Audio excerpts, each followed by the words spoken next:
Hey there, it's Paul Bartholomew. This is I Want to Hold Your Band, and today's guest is actor Jordan Black.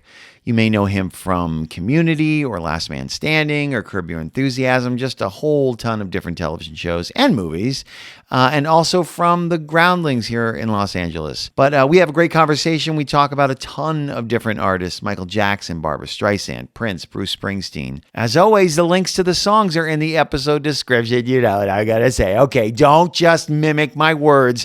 Do it. Click the links, and then you can vibe along with us to know what we're talking about. So without further ado, I give you the regal, the gentlemanly Jordan Black. The first thing I always start with is the first album, song, or artist that came into your life. Oh yeah, that's easy. Michael Jackson. Because I was born in 1970, so the 80s is when I was a teenager. So Thriller was everywhere. Yeah. And I became obsessed with Michael Jackson. And that's what opened me up to other artists, because like this was the days of MTV and then of course radio. But I always listened to the radio growing up, but mostly it was like whatever my mother was listening to. Yeah. But because I was always waiting for Michael Jackson's video to come on MTV, there were all these other videos you had to watch for hours waiting. And I didn't care about those songs. I didn't care at all. It's like it's just on. But as they played over and over, I was like, well, I kind of love that song now. So it's like, oh, now I love Cyndi Lauper. Now I love Journey. Now I love Bruce Springsteen. You know, so that's kind of what opened me up to all these other artists. Wait, so you said you were listening to whatever your mother listened to? Like, yeah. So that music now, that's Barbra Streisand. That's the Carpenters. That's Stevie Wonder, Dionne Warwick, Johnny Mathis. Those are like my mom's faves when I was growing up, you know, and everything in between. There was a couple of Jackson albums in there too, but I wasn't really into. I mean, I appreciate the Jackson 5 because they were kids and I was a kid. I didn't know at the time that they were already older. By the time I found out about the Jackson 5, they weren't the same age as me. But yeah, that's the music that my mother listened to that also had a huge influence on me. So now I'm always curious about this. So she listened to those artists. Mm-hmm.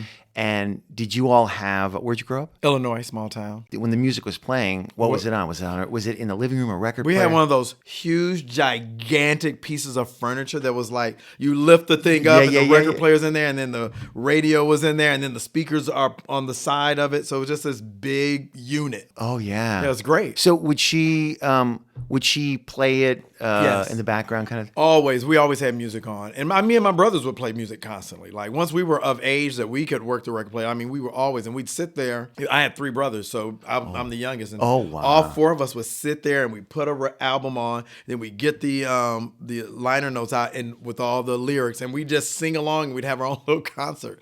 We did this all the time. Liner notes, to have that too, to have albums and to have, even with CDs and you could open it up. Yeah, I miss all that. I miss that. I think there was value, at least for me. Like a lot of the artists that I love that I put on the list for today are artists that I fell in love with because I read the lyrics. Yeah. And then I realized, oh God, you're telling a story, or you're telling your story, and I relate to it, but just hearing it on the radio or hearing it in passing, it meant nothing to me. But then all of a sudden, if I'm sitting there reading the lyrics, I go, oh, this is not my favorite song I've ever heard, right? Because I know what you're saying, I know what it's about. The fun for me of buying CDs when I was younger was to buy it, put it in the CD player, open up the lyric sheets and listen to the whole album through and read along. Because that's how I knew that if I read along, I'd know what songs I loved and didn't. Yeah. And what songs didn't matter. Like, okay, I love this song because I know what it's about. Because I've always been a lyrics person. It always came down to the lyrics for me. For me, it's not the melody. It's not the voice. It is it's the words. Wow. Yeah. Were your brothers an influence on you musically at all? No, not at all. No. I was the only, I mean, I wish, but no, they, when I don't know I couldn't tell you what music they were into personally, because like I said, we all listened to my mother's records. Right. And then by the time I got into Michael Jackson, I don't remember my brothers ever bringing music home and saying like, oh, you got to listen to this, you got to listen to that. So no, never. I hear those stories. People say how their older siblings turned them on to this and that, but that was never my experience. And if memory serves, I don't think music had the impact in their lives that it had in mine. Because I'm the only one that went into the arts and stuff. I was always that kid anyway. Right. So, and then like with Michael Jackson, like when I say I was obsessed. How so? Oh, I mean, like I wore Michael Jackson t-shirts every day. I had the jackets, I had the buttons. My room was plastered in Michael Jackson pictures and posters. Like I was obsessed. Like it was like, like I needed help.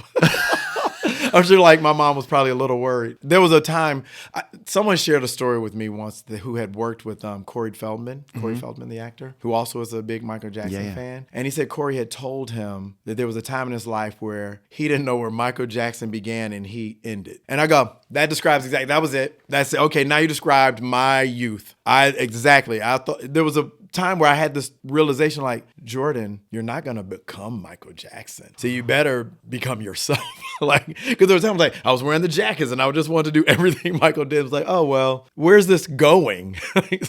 So let's talk about one of your first and second favorite albums. It's Barbra Streisand. Mm-hmm. So how did you first come to her? This is a very easy story to tell. When I was a little kid, my mother's a preschool teacher and my mother loves Barbra Streisand. And when I was in her preschool class for a short time, I was in her class. And at nap time, she would play Barbra Streisand. Oh. For the kids to put us to sleep, right? And also because she like listened to it, but it's also very soothing. It's kind of like lullaby-ish and all that. So, and it didn't mean anything to me. And like her album, she'd play, like there was like certain, like the only Barbra Streisand album I really listened to growing up that I was into was A Star Is Born because we went to see the movie when we were a kid because my mom took us. And so we always had that album all while I was growing up. But still, Barbra Streisand didn't really, like I was Michael Jackson, I was all the 80s artists. Right. And then when I moved to LA, Barbra Streisand, this is such a stupid story now. Barbra Streisand was dating Don Johnson, and I was like always reading all the Hollywood gossip. I was just so into it. And then I saw that they did a song together on her album. I was like, oh, I want to hear this song with Barbra Streisand and Don Johnson. It's a duet they did called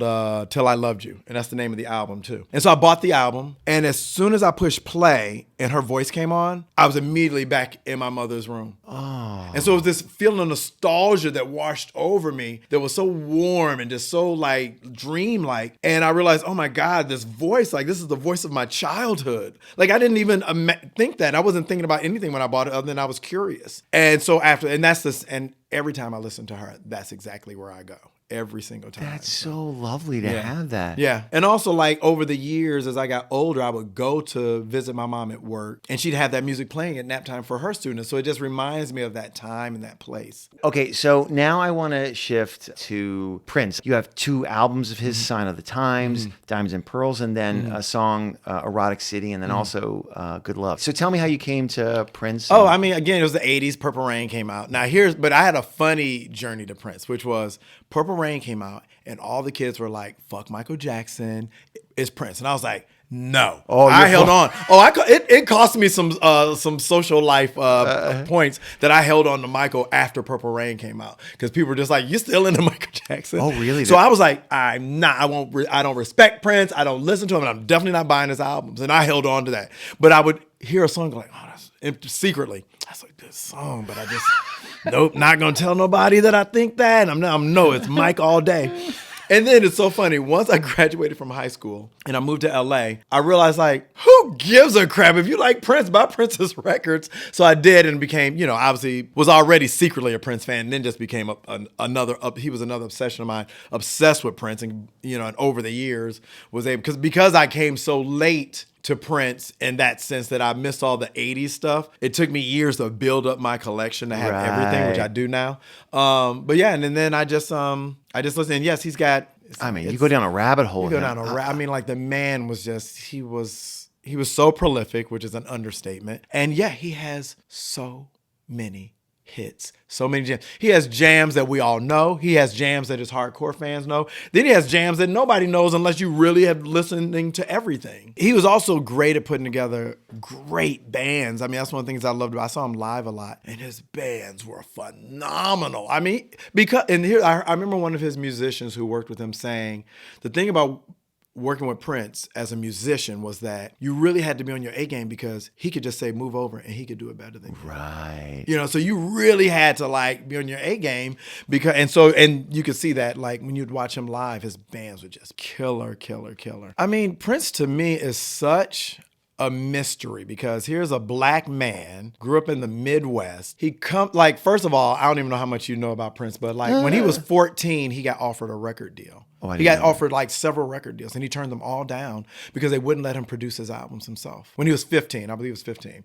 So then by the time he turned 19, he got his deal with Warner Brothers because they agreed to let him produce. So already you're going like, how do you live in Minneapolis? Like, what makes you think that they're going to let you at 15 produce your own album, to the point where you're just like, no, I'm not going to sign it. So already you go, you're different. And then you go with the whole androgyny of it all, where here's a guy who obviously was hardcore into the ladies, but also looked exactly like a lady with no apologies, no explanation. It wasn't a gimmick. It was who he was. This is how I dress. This is how I wear my hair. This is how I wear my makeup. And he just lived his life. And you go, how? How was that possible? And I don't know the answer to that. I do not know how he was able to, how he had that level of confidence his entire life, his entire career.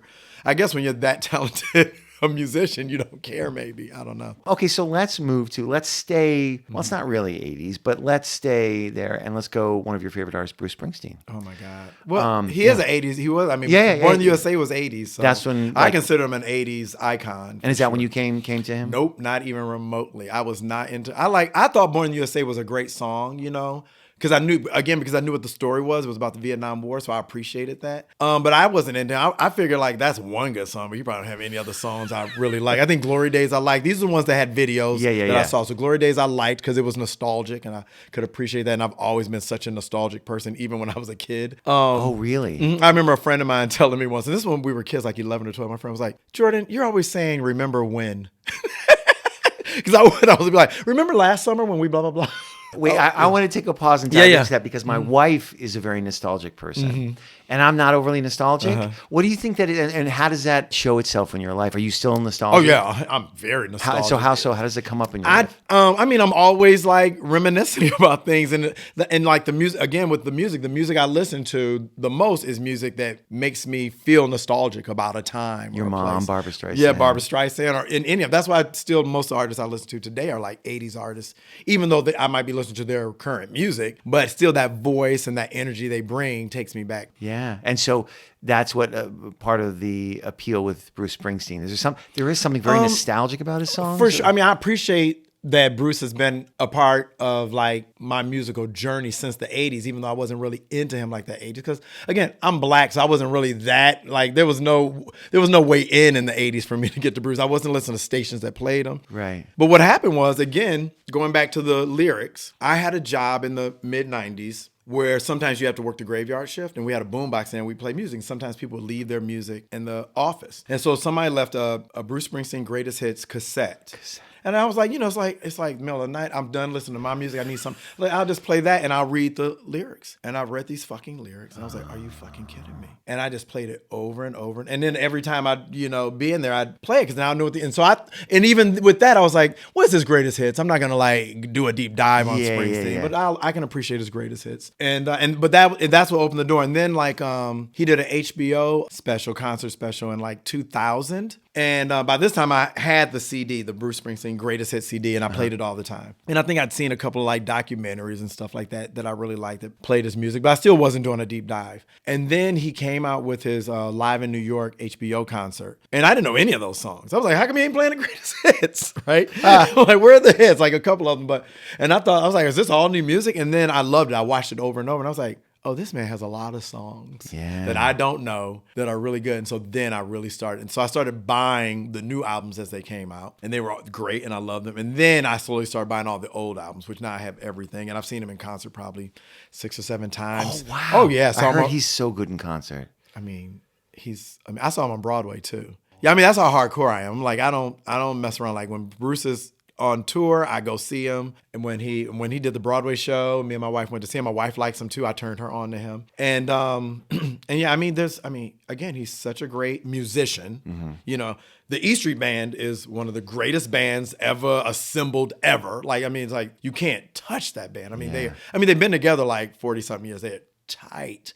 They are tight. And that's the same thing the Prince's bands had in common. They were so tight, right? And so you just appreciate it, just the musicianship. And then you get into the songwriting and you're just like, and like the difference between like Prince and Bruce is like, Bruce is not like some amazing vocalist, right? Prince is this amazing vocalist, also a musician and all that. But again, Their lyrics are so personal. And that's the thing I love with artists who are they're telling their story. Yeah. And I love, it's like, I'm nosy. I want to read your diary.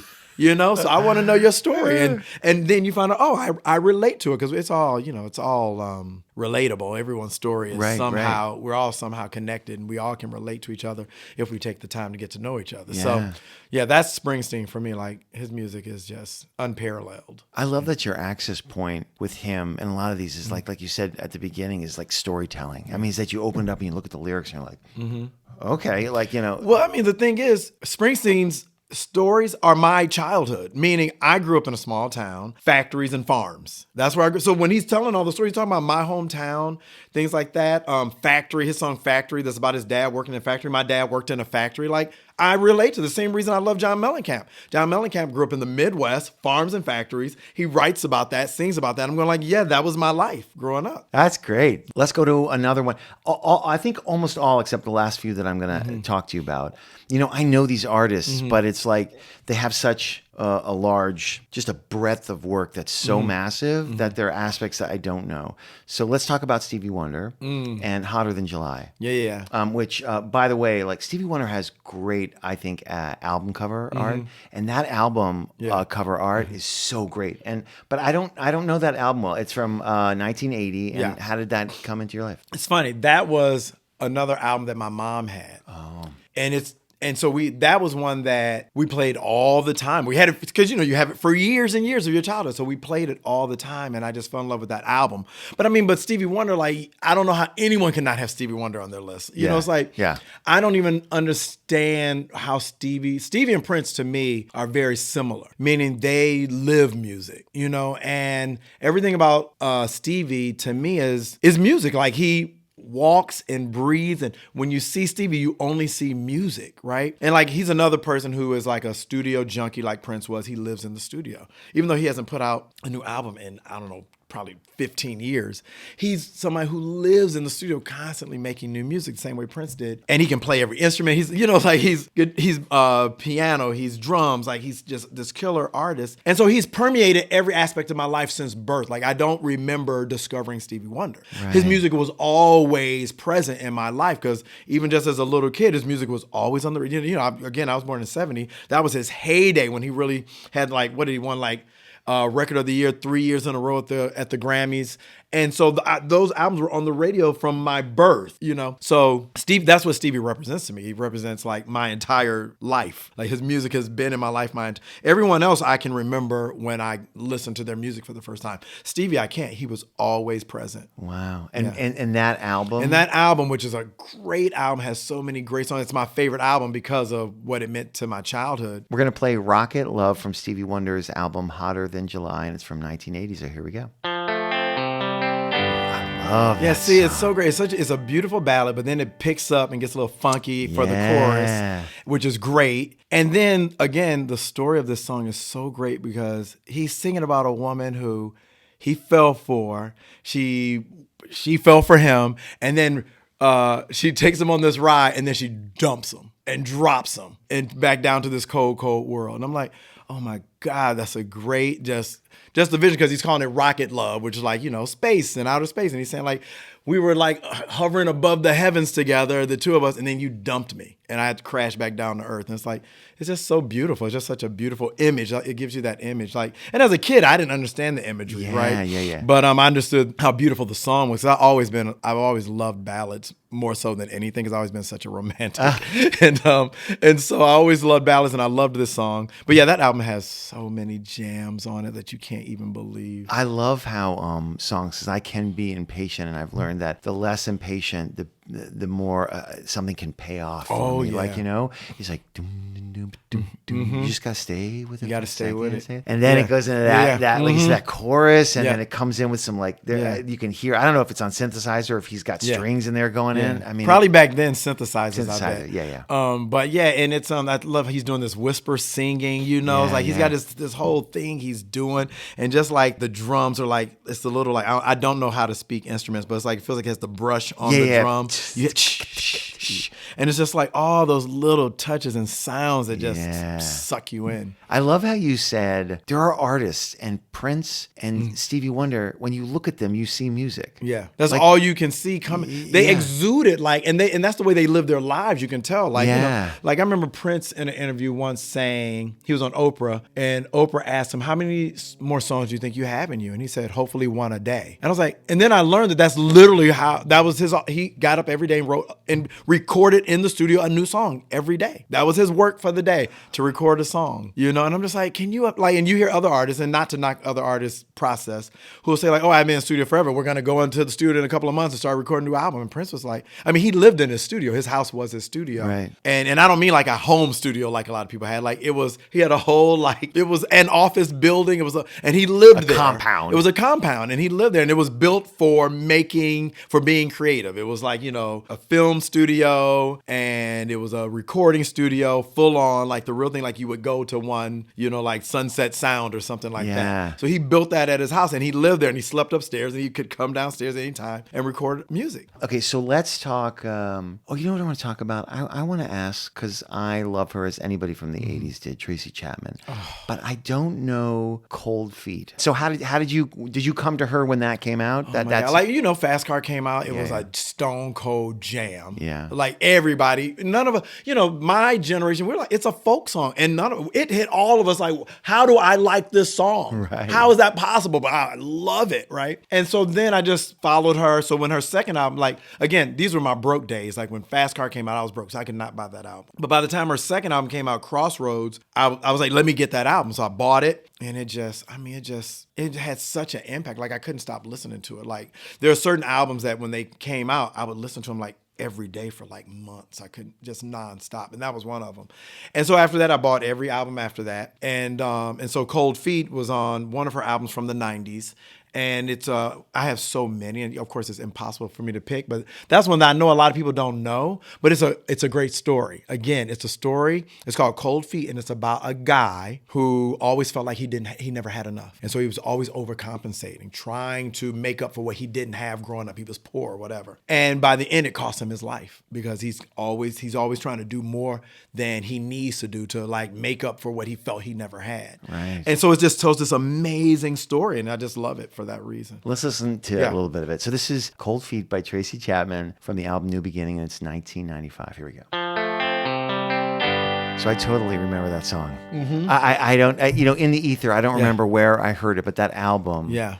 It's a great album. God, she didn't have a ton of albums after this, or did she? She didn't. No, I can't remember, like maybe one or two more. She hasn't made an album in, again, like 15, 20 years maybe. There's one more song on here, and it's a sad song, Silver Springs by Fleetwood Mac. Oh my God. So that's from 1977, the album Rumors that everyone knows. Of course. But when did you come to that? I came to them late. I came to them probably at, trying to think what really got me was I always loved Stevie Nicks as a solo artist. That's because in the 90s, 80s and 90s, when she was, they weren't together anymore. So she would come out with all these solo albums. And so I always liked her songs. I didn't do deep dives on her, but I always liked her singles. And then she had a greatest hits album come out probably around 2000 or so, and I bought it and loved it. And that's when and then what's interesting, she would tell the stories of each song and how they came about. So when I know the background of a song too, like you go like, oh, I wrote this song about my first marriage, or I wrote this song about my child. Then I go like, oh, I hear it a different way now. And that makes me appreciate it. So she told all the stories. And so that got me way more engaged. That song in particular, because it's about her and Lindsey Buckingham breaking up, which there are other songs about that too.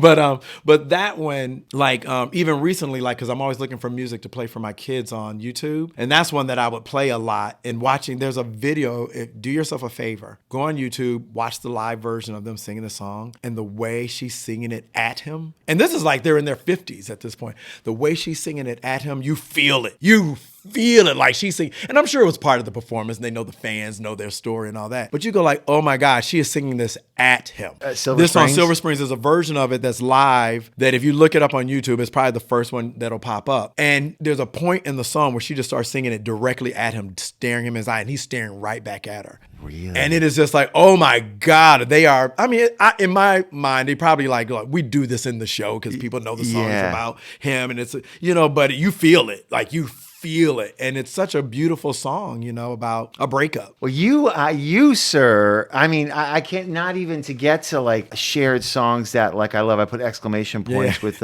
Dinner at 8, Rufus Wainwright. My God, yes. I fucking love that song. Is great. And it just takes its time. And like, what other ones did I have with you? Well, what I love about that family, the Wainwrights, is there's so many songs that they have written about each other. Yeah. You just can put together the whole story, listening to his dad, listening to his sister, listening to him. Amazing. I'll take that song, that Dinner at 8, and I'll be driving and it'll come up on my shuffle and I'll listen to it like 3 times in a row because it's so like it's great. Because I mean, who doesn't have issues with their parents to some degree or other that you can't relate to that? Yeah. Anyway, Yeah.